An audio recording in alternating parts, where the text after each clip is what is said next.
On est au milieu de terrain. Oh, grosse perte de balle pour les Lillois avec Nicolas Depréville qui se projette vers l'avant. Attention, Ben Arfa dans la surface, la frappe, elle est arrêtée par Mike Maignan. Alors là, il y a une incompréhension dans la défense lilloise. José Fonte qui a voulu transmettre ce ballon à Soumaré. Finalement, il a été mal donné et c'est Nicolas Depréville qui a pu lancer Hatem Ben Arfa dans la surface lilloise. Il s'est mis sur son pied gauche, il a tenté une frappe croisée. Finalement, Mike Maignan avait bien lu la trajectoire et il a pu finalement s'interposer, mais attention, première grosse occasion dans ce match. On joue la 11e minute, toujours 0-0 et Hatem Ben Arfa qui a déjà failli faire du mal aux Lillois. Et c'est Litch qui touche encore le ballon et qui prend son couloir. On est dans la zone D avec David qui joue pour Iconé, le numéro 10 lillois. Iconé qui revient vers l'axe.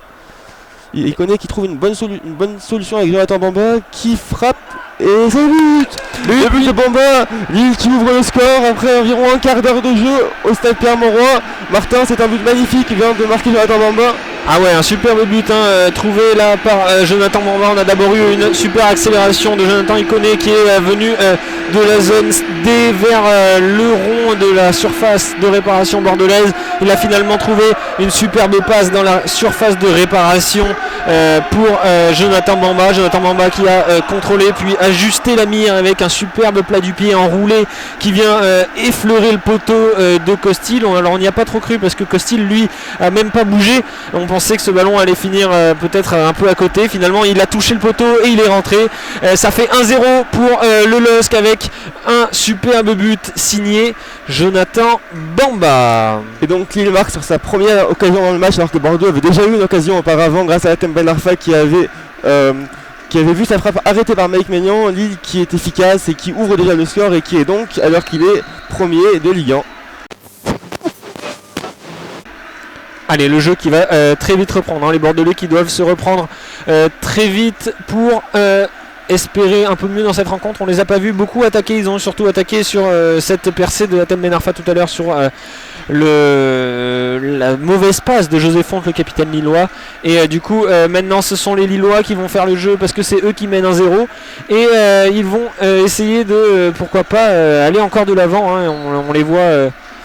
Ils sont beaucoup passés par les milieux de terrain. On a eu beaucoup de mal à trouver des solutions. La solution a été trouvée une fois et elle est rentrée. Et du coup ce sont maintenant les Lillois qui ont, à l'image de Jonathan David, là beaucoup d'envie et qui vont même récupérer un très bon ballon en zone D. Le ballon qui va finir en touche grâce à un superbe pressing lillois. Et c'est Zeki Selic qui va jouer cette touche. Effectivement, et pour Bambas, c'est déjà le 5e but cette saison en Ligue 1. 5 buts, 5 passes décisives. C'est un très très gros début de saison pour l'ancien Stéphanois, qui avait été élu joueur du mois d'octobre il y a quelques semaines. Et Lille qui a effectivement une très bonne touche côté droit. On est dans la zone D avec Zeki Selic qui cherche une solution et qui joue dans la surface de réparation. Et les Lillois qui perdent le ballon. Allez, on va passer du coup maintenant en zone C avec Reinildo. Reinildo voilà, qui va aller chercher derrière, on n'a pas de solution. C'est Sven Botman qui va s'en charger de trouver une solution. C'est finalement Jonathan Bamba. Et Jonathan Bamba, comme tu l'as dit, il est déjà à 5 buts. Et l'année dernière, il n'avait mis qu'un seul petit but en une saison. Il a déjà multiplié par 5 son total de buts de l'année dernière. Et du coup, ça permet au LOSC de mener dans cette rencontre après 18 minutes de jeu. Et c'est attention parce que là, on va revenir en zone A avec Basic Depréville qui est pris un peu fortement par José Fonte. Finalement monsieur l'arbitre a décidé qu'il n'y avait pas faute et du coup c'est les Lillois qui vont repartir avec un ballon en zone B avec Sven Botman. Il dit qu'à nouveau prend son temps parce que les Lillois auraient pu se projeter rapidement vers l'avant pour la contre-attaque et ils ont préféré revenir vers l'arrière avec Sven Botman qui a encore le ballon. On est dans la zone B et qui joue au milieu de terrain avec Soumaré qui a une solution côté droit avec Zeki Selic. Selic donc zone D à nouveau. Selic qui est avec Iconé qui talonne pour Selic et qui cherche un coup franc et qui l'obtient. Coup franc pour les Lillois. On est à environ 20 mètres du but, excentré côté droit dans la zone D. Un très bon coup franc là dans l'angle de la surface des Bordelais. Zeki Selic qui allait trouver un 1-2 magnifiquement réalisé avec Iconé. Selic qui a été mis au sol par la défense bordelaise, et du coup c'est Jonathan Iconé là qui va prendre ce ballon. On va attendre le petit coup de bombe de monsieur l'arbitre autour du ballon pour vraiment montrer que le ballon ne bougera pas pendant que Costil est en train de placer son mur. Alors il a choisi de mettre 3 joueurs dans le mur, ce sera donc 3 joueurs avec un maillot blanc dans le mur, peut-être 4. Voilà, on va en rappeler un 4e parce que c'est un très bon coup franc que va jouer ici là Jonathan Iconé, qui a placé son ballon pour son pied gauche pendant que Costil place son mur. Jonathan Iconé essaye d'évaluer la meilleure trajectoire, pourquoi pas, pour venir marquer un deuxième but pour les Lillois. Alors on attend parce qu'on a 2 joueurs du coup qui se sont mis autour du ballon. On a Jonathan Bamba et Jonathan Iconé, 2 Jonathan pour un coup franc, et on va attendre que monsieur l'arbitre donne le coup d'envoi. Et allez, Jonathan Iconé du coup qui se retrouve seul à côté du ballon. Oh, la frappe elle est complètement loupée de la part de l'attaquant lillois, et le ballon qui s'envole au-dessus des buts de Benoît Costil, et ce sera donc un 6 mètres pour les Girondins de Bordeaux. Rapidement, non, parce que monsieur l'arbitre, voilà, et on va jouer un ballon rentrant dans la surface au point de pénalty. Attention avec Paul Baïs, et ce sera un deuxième corner pour les Bordelais dans cette rencontre, le deuxième, et ce sera toujours Ben Arfa qui va aller s'en charger. Ben Arfa qui va le jouer peut-être rapidement, en tout cas c'est pour son pied gauche, et ça va être rentrant, Samuel. Effectivement, t'as Ben Arfa qui tire le coup franc, c'est à nouveau assez court, ça revient, et Bordeaux qui égalise, un Bordelais qui a repris le ballon au second poteau. Je peux pas vous dire qui c'est pour l'instant, mais Bordeaux vient d'égaliser au stade Pierre-Mauroy. Et les Bordelais qui sont un partout, le coup franc qui a été au point de pénalty, qui a rebondi juste avant, et le Bordelais qui a égalisé. Un partout entre Lille et Bordeaux. Ouais, un partout entre Lille et Bordeaux, et encore une fois Hatem Ben Arfa décisif sur cette action. Un corner magnifiquement bien joué au point de penalty. On a trouvé surtout une tête d'un Bordelais. Alors il me semble que c'est Thomas Basic qui vient mettre cette tête au point de penalty, et l'égalisation du coup des Girondins de Bordeaux à la 29e minute de cette rencontre. Thomas Basic qui vient inscrire un coup de tête ravageur dans cette surface. Les Lillois qui avaient d'abord dû négocier un corner, un coup franc d'Hatem Ben Arfa qui avait traversé toute la surface lilloise pour finir enfin en corner. Finalement le corner a été joué par encore cette fois Hatem Ben Arfa, et c'est une passe décisive, une deuxième cette saison pour lui, qui est arrivé en octobre libre et qui en 4 matchs là a déjà mis 2 buts et 2 passes décisives. Il fait du bien au Bordelais ce Hatem Ben Arfa. Effectivement, et Basic, le Croate, qui marque son 3e but de cette saison, ce qui est un bon ratio pour un milieu de terrain. 13 matchs, 13 titularisations, 3 buts. Le Croate qui est un cadre de l'effectif de Jean Bégassé. Et ce sera du coup un corner qui va être joué par Jonathan Bamba, le 4e pour les Lillois. Allez, le corner qui va être joué maintenant, voilà qui est fait, on est au point de pénalty, la superbe frappe, et le but de José Fonte, le capitaine du LOSC, sur un superbe corner joué par Jonathan Bamba, et qu'il était beau ce but, parce que José Fonte il avait pris de l'élan, il est arrivé de loin, il est venu mettre un grand coup de tête qui vient se loger dans la lucarne de Benoît Costil. On joue depuis 43 minutes de jeu ici au stade Pierre-Mauroy, 2-1 pour le LOSC, et un superbe but de José Fonte, le capitaine, après un corner, le 4e pour les Lillois, et le 4e était le bon pour José Fonte. Et c'est le capitaine lillois qui permet à Lille de prendre l'avantage, donc, et de mener jusqu'à la mi-temps contre Bordeaux, de reprendre la première place de Ligue 1 provisoirement avant le Paris-Lyon de ce soir. Très beau coup de tête de José Fonte, en effet, le Portugais, champion d'Europe 2016 avec le Portugal, et Lille qui est devant à quelques secondes du coup de sifflet de la première mi-temps. Ouais, le temps additionnel qui va débuter maintenant après ce but. José Fonte, et surtout encore une passe décisive de Jonathan Bamba. On en parlait tout à l'heure, on disait qu'il faisait un très bon début de saison, et il continue avec cette passe décisive supplémentaire. Il avait déjà marqué en début de rencontre, il a maintenant fait une passe décisive, et ce sera du coup la mi-temps sifflée par monsieur Vatelier. Allez, ici 2-1 pour le LOSC, avec d'abord Jonathan Bamba qui avait marqué un superbe but d'une frappe enroulée pied droit, qui est venu se loger sur le poteau d'abord de Benoît Costil avant d'aller dans le but des Bordelais. 1-0. Finalement les Bordelais ont réagi à la 30e minute après un coup franc joué par Ben Arfa qui est venu aller jusqu'en corner, et le corner encore joué par Ben Arfa a trouvé la tête de Toma Basic. Ben Arfa qui a encore réalisé une passe décisive. Ça faisait 1-1 et finalement juste avant la mi-temps, Jonathan Bamba se charge du corner en zone D. Le corner qui vient au point de pénalty, et José Fonte, qui avait beaucoup pris d'élan, vient couper cette trajectoire et vient mettre un coup de tête en pleine lucarne de Benoît Costil. 2-1 pour le LOSC à la mi-temps. La rencontre qui a eu un peu de mal d'abord à se mettre en place. On a senti des joueurs qui faisaient pas mal d'erreurs déjà dans les transmissions, et surtout techniquement on a eu du mal à trouver des occasions. Finalement les 3 occasions vraiment franches, elles ont fait mouche, Samuel. En effet, pour Bamba, c'est donc une 6e passe décisive, et donc Bamba qui rejoint Florian Thauvin et Gaëtan Laborde en tête du classement des passeurs décisifs.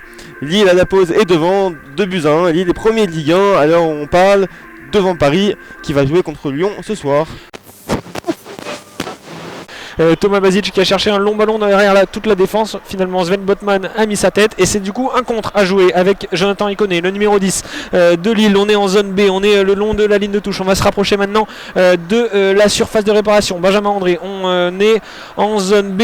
Le ballon qui est trouvé dans la surface pour Burak Yilmaz. La frappe, elle est juste à côté du poteau de Benoît Costil, mais c'était un très beau mouvement là de contre pour les Lillois, avec Jonathan Iconé qui avait trouvé Benjamin André au milieu du terrain, juste en face de des buts de Benoît Costil. Il avait finalement fait le choix de donner ce ballon à Burak Yilmaz. Burak Yilmaz qui a tenté une frappe, elle n'était pas assez forte et elle était surtout pas assez cadrée, et c'est du coup un 6 mètres pour Benoît Costil. On joue depuis 55 minutes, toujours 2-1 pour les Lillois, et Maignan qui va essayer de trouver un très beau ballon là pour Jonathan Iconé. Il est trouvé, Jonathan Iconé, il est dans la surface, il va trouver Jonathan David, le tacle pour la frappe, et c'est pas assez précis pour Benoît Costil, mais quelle ouverture de Mike Maignan là depuis sa surface. Il a lancé un long ballon sur Jonathan Iconé en zone A. Jonathan Iconé a pu contrôler, se mettre dans la surface, et puis finalement donner à Jonathan David qui était tout seul dans la surface aussi, et finalement il a un peu trop poussé son ballon ou mal contrôlé, et il n'a pas pu enchaîner avec une belle frappe, et c'est du coup Benoît Costil qui a récupéré ce ballon, et c'est donc maintenant Paul Bays qui va jouer avec Sabali. On est en zone A et on va trouver Hatem Ben Arfa. Effectivement, le Canadien David qui a mis du temps à concrétiser les attentes qui sont placées en lui qui est arrivé de la Gantoise cet été, et qui a mis du temps à marquer avec le LOSC, qui a marqué 2 buts dans les 3 derniers matchs avec Lille, contre Lorient et contre Monaco il y a une semaine. C'est lui qui a ouvert le score contre Monaco, et le Canadien qui est en train de prendre sa place et de trouver sa confiance avec les hommes de Christophe Galtier. Et Bordeaux qui se replie vite. On a Xeka qui est en zone A, au milieu de terrain environ à 30 mètres du but de Lille. On a Bamba qui va pouvoir faire la surface de réparation et qui fait une passe interceptée par les Bordelais. Ben Arfa qui a la balle. On est dans la zone A. Allez, on va repartir du coup avec Hatem Ben Arfa. Allez, Hatem Ben Arfa, il aime bien. C'est un contre 1 avec la défense. Et là, il y a 5 Bordelais pour 5 Lillois dans le côté de terrain lillois, avec Wang, entrée de surface. L'enroulé de Wang, et c'est bien intercepté par Mike Maignan. Mais attention, parce que là, les Lillois, ils ont été coupés en 2 sur cette action. Ils semblaient maîtriser jusque-là. On joue maintenant la 85e minute, et c'est pas le moment de se relâcher pour les joueurs du LOSC. Ils étaient un peu coupés en 2. Hatem Ben Arfa, on sait quand il touche un ballon, ça devient forcément dangereux. Il a voulu éliminer son vis-à-vis, il l'a fait, et il a ensuite trouvé Wang à l'entrée de la surface. Wang qui s'est mis sur son pied droit pour décaler son ballon et enfin finir avec une frappe enroulée. C'est bien récupéré par Mike Maignan, et le jeu reprend. On est avec Reynildo en zone D. On va repartir avec José Fonte maintenant. Et enfin une petite frayeur pour Mike Maignan qui a été plutôt tranquille, et maintenant c'est Lille qui attaque. Mike Maignan va même pas aller saisir du ballon, et monsieur l'arbitre qui annonce la fin du match, et c'est une victoire du coup pour le LOSC à Pierre-Mauroy. 2-1, un but de Jonathan Bamba à la 17e sur une superbe frappe enroulée du pied droit qui vient flirter avec le poteau de Benoît Costil et finir sa course au fond des filets. L'égalisation ensuite de Toma Basic grâce à un coup franc, à un corner tiré par Hatem Ben Arfa. Il a mis son pied dans la surface au point de pénalty. Ça faisait un partout à ce moment-là. Et finalement, juste avant la mi-temps, c'est José Fonte, le capitaine lillois, qui a pris ses responsabilités et qui est venu inscrire le but du 2-1. José Fonte qui a mis ce but sur une passe encore de Bamba. Hein, et le match qui se termine du coup après 90 minutes d'effort. La deuxième mi-temps un peu plus lilloise quand même que bordelaise, parce que Bordeaux n'a vraiment pas inquiété Lille en seconde période. Lille n'a pas non plus beaucoup inquiété Benoît Costil, mais finalement c'est eux qui sont devant à la fin des 90 minutes. Benoît Costil, oui, qui n'a pas réussi à sauver les siens, et il a été 2 fois impuissant sur les 2 buts. Il est resté scotché sur sa ligne sur le premier et scotché sur sa ligne sur le deuxième. Il ne pouvait rien faire, c'était des superbes frappes sur les deux. 2-1 pour le LOSC. Et donc les Dogs qui restent invaincus en Ligue 1 cette saison à domicile et qui prennent la première place du championnat devant Paris, devant Marseille. Lille qui est premier, qui réalise une très belle opération, qui va devoir attendre ce soir le résultat du match entre Paris et Lyon pour savoir s'ils pourront rester en tête du championnat. En tout cas, ils enchaînent une nouvelle victoire en Ligue 1 et continuent de montrer qu'ils sont une équipe sur qui il faudra compter cette saison. Carrément, oui. Il faudra compter sur eux, et surtout, il faudra peut-être faire l'essentiel et faire beaucoup du travail le 20 décembre pour le prochain match à domicile du LOSC. Ça sera face au Paris Saint-Germain. Ça sera peut-être le rendez-vous entre le premier et le second de Ligue 1. Ça dépendra de la journée entre les deux. Il y a une journée de Ligue 1 ce mercredi. LOSC PSG, c'est dimanche 20 décembre, et ça sera aussi en audio description. Jusque là, on se dit à la prochaine fois, et merci de nous avoir suivis. C'était Samuel et Martin, et c'est une victoire pour le LOSC, et le LOSC reste invaincu à domicile. Au revoir. Au revoir.